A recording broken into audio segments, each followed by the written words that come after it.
if your iPad is running low on battery power, you want to conserve it. Here are the 3 things Apple recommends you do. Open up your settings on your iPad and then tap the battery icon on the left side of the settings screen. You'll see one of the options is low power mode. Toggle that on.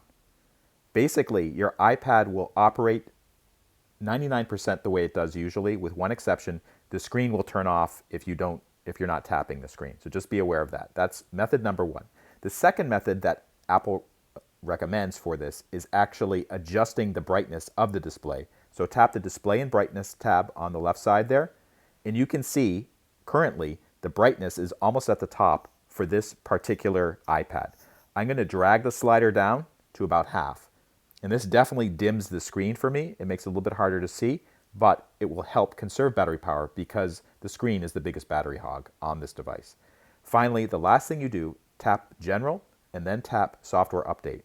And Apple recommends that you always keep the iPad's operating system completely up to date to conserve power better. There are efficiency gains every time Apple updates the operating system, and if you see that it's not updated, as you can see right now, tap the Update Now or Update Tonight button.